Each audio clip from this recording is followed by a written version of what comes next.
Здравствуйте все! Добро пожаловать на канал Магия Песка. Старинные гаремные гадания из Турции для вас.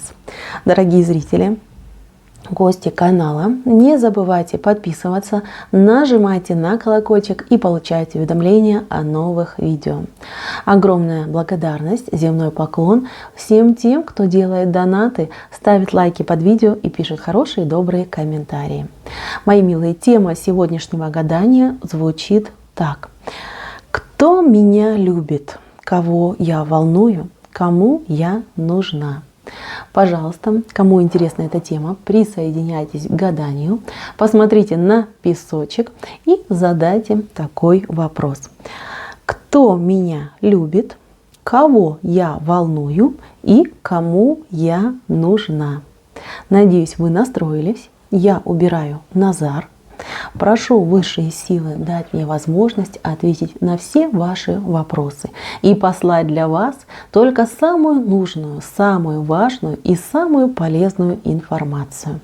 Итак, давайте же посмотрим, кто вас любит. Любит всех тех девочек, кто зашел на мое гадание, кто сейчас смотрит этот песочек. Ну, в чьем сердце есть любовь? Признается ли этот человек, скажет о своей любви. Так, ну что, мои милые, я сразу скажу, что я вижу, что любит вас достаточно много людей. Вы очень важны в жизнях и судьбах других вас окружающих людей. Есть человек, который безумно вас любит, но этот человек, его любовь, она болезненная. Вот этот человек и его любовь по косе идет. Коса достаточно острая, достаточно резкая и достаточно проблематичная любовь. Этот человек, он был в вашей жизни, он уже был в вашей жизни, он, скорее всего, вас обижал, ранил вас и ранился сам. Знаете, любя вас, он мог поступать с вами как-то нечестно, неблагородно, мог вас там обзывать, оскорблять, обижать. Ну, в общем, одним словом, причинял вам боль в любом виде и под любым соусом. Это происходило. Человек нестабильный, психологически неуравновешенный. У человека проблемное, скорее всего, вот детство было, либо юношество. То есть его когда-то обижали, может быть, его недолюбили, мама недолюбила, там, не знаю, бывшая как-то с ним плохо обошлась. То есть он обижал вас не специально, что я хочу обидеть, просто у него всегда перед глазами была такая манера поведения. Возможно, в детстве там родители ругались, плохо жили, и он просто считал эту модель, и она у него автоматически отпечаталась на подсознании. Он обижал вас, при этом самому было очень больно. Вы страдали, но он страдал еще сильнее. Скорее всего, сейчас вы не вместе. Этот человек либо глубоко в вашем прошлом остался, либо он за пределами вашей жизни на данный момент. Человек любит вас до сих пор. До сих пор он думает о вас, до сих пор вы ему снитесь, и до сих пор он вспоминает. Вспоминает, живет этими воспоминаниями. Хотел бы он что-то поменять? Да, хотел бы. Получится? Не получится. Этот человек глубоко остается в вашем прошлом. И даже если он сейчас где-нибудь под каким-нибудь видом предстанет перед вами, перед вашим взором, то, скорее всего, либо отношения будут точно такими же, ну а в лучшем случае они просто не состоятся. К сожалению, именно такая ситуация идет. Он никогда вас не забудет, никогда. Всегда будет вспоминать, всегда будет сожалеть об упущенных возможностях и упущенных шансах. Но это все останется в прошлом. К сожалению, это идет так. Есть еще один человек. Этот человек гораздо ближе, чем вы думаете. У кого-то это именно ваш человек, с кем вы в отношениях, с кем вы встречаетесь, с кем вы живете. Но у кого-то человек просто находится рядом, причем на расстоянии достаточно близком, но человек, он такой, знаете, сдержанный. Он не показывает чувства, он не привык к проявлениям, к горячим, ярким проявлениям он не привык, он не умеет, и он где-то стесняется. Смотрите, вы можете долго жить с человеком, да, либо быть в отношениях. Человек себя ведет достаточно скупо, скудно на проявление чувств. И вам кажется, что он ко мне холоден, он меня не любит. Но на самом деле у человека огромнейшее сердце к вам, огромнейшая любовь, огромнейшее желание быть вместе. И человек, понимаете, для вас он готов на все. Он готов жертвовать собой, своей жизнью. Только прикажите, только попросите. Он в лепешку разобьется, лишь бы для вас что-то совершить. Но не просите этого человека принимать решения. Не просите этого человека говорить вам о любви. Он не может, он не сумеет. Это для него просто, знаете, как у него такое, как называется, да, косноязычие, да, когда вот язык вообще просто не поворачивается. Здесь тоже может быть у человека какие-то были там с детства фобии, а может быть человек просто, он не человек слова, а человек дела. И его любовь, его чувства будут в делах и вот в его отношении к вам, насколько вот он готов ради вас, там, не знаю, там посуду помыть, да, либо пойти там на 2 работах работать, чтобы семья была, скажем так, и сытая, и одетая, и все было.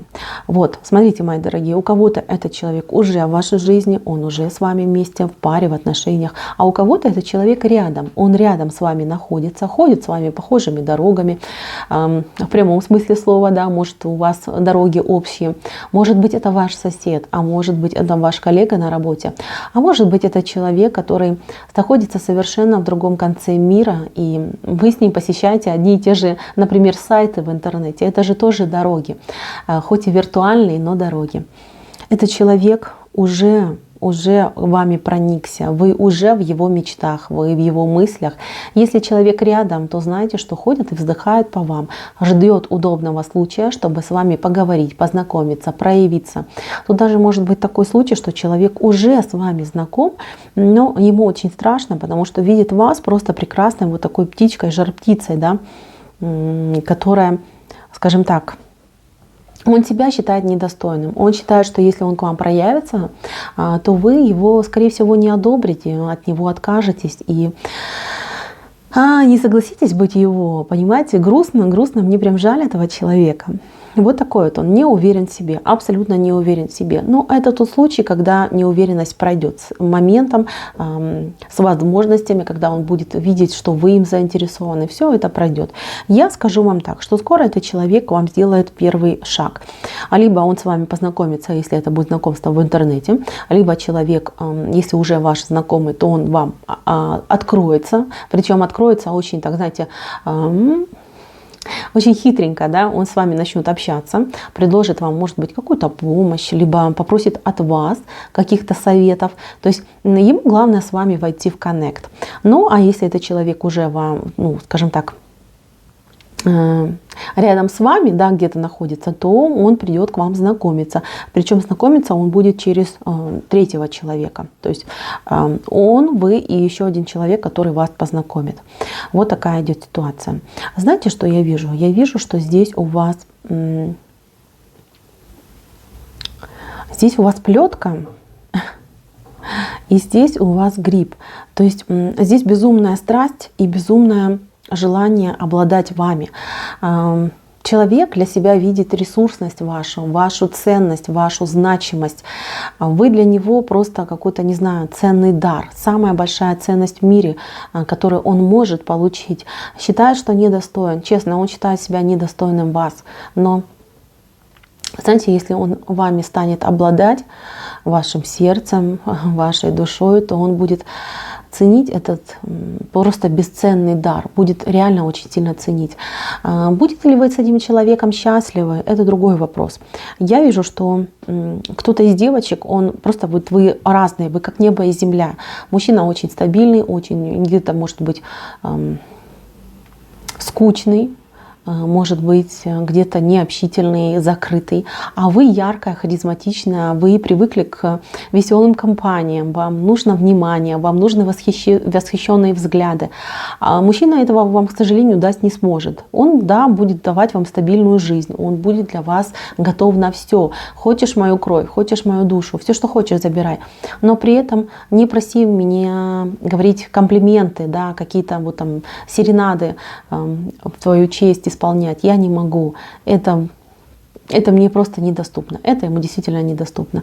И вы уже будете думать и выбирать. В любом случае, я вижу вас просто прекраснейшей и замечательной. Вы должны понимать, что есть люди, которые вами интересуются, которым вы очень дороги и кто вас действительно по-настоящему искренне любит. Да, может быть, и один человек из прошлого так себе, и второй человек под вопросом, но тем не менее, я вижу, что вы звезда. Вы реальная звезда, которая будет всегда волновать мужские мысли и сердца. Так, давайте теперь еще посмотрим, кого вы волнуете. Да? Потому что любовь и волнение — это совсем разные вещи. Я вижу, что вы волнуете, скорее всего, на работе человека, который старше вас по статусу, да, по положению старше вас. Этот человек волнуется в плане того, что, ну, не знаю, видит в вас какую-то угрозу, какую-то опасность себе. Этот человек, либо он к вам сейчас очень четко присматривается, держит вас на расстоянии вытянутой руки, либо он активно, там, не знаю, саботирует вашу работу. То есть может там цепляться, как-то вести себя, ну, неадекватно, агрессивно, может быть, какие-то колкости, гадости от этого человека вы можете получать. Но вы должны понимать, что это все именно связано с тем, что вы уникальный человек, девушка, женщина, кто зашел на это гадание, вы просто уникальны. Вы и хороший сотрудник, и вы хороший мотиватор, да, вы можете за собой людей повести, и вы действительно очень опасный конкурент для этого человека. Человек этот, скорее всего, ну, либо мужчина, либо женщина такая, знаете, мужеобразная, такая, вот знаете, с какими-то мужскими, может быть, чертами, либо фигура мужская, либо голос, ну, такая вот, знаете, она может быть такая вот еще большая, да, большая. Ну, как бы, знаете, вот нету таких женских вот черт у нее. У нее как-то все так грубая такая она. Может, кстати, грубо общаться, может даже материться. Вот такая идет женщина. Либо это, ну, в прямом смысле мужчина. Просто мне идет вот какой-то мужской образ, но тоже, опять же таки, есть такой намек, что это в юбке может быть, да. Мужчина в юбке, да, вот такая вот позиция. Ну, либо мужчина, который недостаточно силен, больше, так знаете, вот юбками прикрывается, да, типа прямо в лицо сказать не может. Может там через гадости, через подлости, да, как мужчина прийти и признаться он не может. Вот. Мои милые, что еще хочу вам сказать? Еще вы волнуете ваших близких, кто в вашей семье, кто, скажем так, у вас за спиной. Очень сильно волнуются за вас ваши близкие. Мама, папа, детки ваши, сестры, братья. То есть переживают за вашу жизнь. Вот я вижу, что переживают за ваше будущее. Как вы будете жить, что будет в вашем будущем, что будет происходить. Деткам вас откровенно жаль. Жаль. Не знаю, вот детям кажется, что вы как-то слишком, ну, переживаете по поводу жизни, по поводу обстоятельств вашей жизни. Как будто бы вы вот прожили, да, какие-то годы неспокойные. И, может быть, вы своим детям рассказывали об этом. И постоянно вот ваши дети вспоминают и жалеют вас, да, что вам пришлось пройти через такие испытания. Вот такой идет момент. Так, и давайте еще посмотрим, кому вы нужны. Кому вы нужны. Но сразу скажу, здесь две души, вот они, две души, две птички, которым вы нужны. Это люди, которые действительно привязаны к вам душевно. Хорошие, добрые люди. Один человек постарше, другой помладше. Опять же таки, это могут быть ваши дети, потому что эти птички, они очень маленькие, да, старший ребенок, младший ребенок. Но либо кто-то из вашей семьи, ваши, например, младший брат, старший брат, младшая сестра, старшая сестра. То есть, понимаете, люди самые близкие, с которыми есть душевная связь, душевная. Могут быть, конечно, друзья, но это может быть там единичный случай. Больше, конечно, похоже либо на детей, либо на родителей, кому вы нужны. Также нужны вы мужчине. Вот он, один мужчина здесь у нас сидит, вы ему очень нужны. Но этот мужчина, который с вами рядом, который вас любит, который в вас нуждается. Этот мужчина, еще раз говорю, либо вы с ним в паре, да, либо этот мужчина просто с вами рядом, он еще не открылся. Он живет вами, он дышит вами, и если вы уйдете из его жизни, либо он осознает, что вы никогда в его жизни, скажем так, не задержитесь, то он просто умрет от тоски. Поверьте, вот даже такая идет ситуация. Этот человек, он сам себя сдерживает, да. этот зонтик, он никак не может там раскрыть, да, и показать весь спектр своих чувств. Но тем не менее, они у него есть, и знаете, ему очень тяжело. Ему очень тяжело, потому что открыться практически невозможно. Вот такой вот он человек. Да, он откроется с годами, со временем, и вы уловите все эти чувства и эмоции. Но опять же таки, это не будет вербально, это будет на фоне ощущений, чувств и эмоций. Вот такая идет ситуация. К сожалению, да, есть такие люди, которые не умеют показывать свои чувства и свои эмоции. Ну, судить их за это не стоит, каждому свое. И еще я хочу вам сказать, что много вот я вижу глаз, ну, по крайней мере, несколько глаз, которые за вами наблюдают. Есть люди, которые за вами постоянно наблюдают. Вы, ну, просто, знаете, вот одних вы вдохновляете людей, а другие вас, скажем так, безумно желают, да, вот такой вот, как сказать, похотливые взгляды на вас бросают. Мои милые девочки, женщины, знаете, что вы, сколько бы вам лет не было, вы просто будоражите мужские фантазии, мужские сердца бередите, да, и кровь играет в мужчинах, гормоны играют как при виде вас. Это происходило, происходит, и я так понимаю, еще будет происходить, потому что здесь глаз как в зоне возможного будущего, так и в зоне настоящего. Мои милые, вы у меня просто фантастичные, вы у меня просто богини.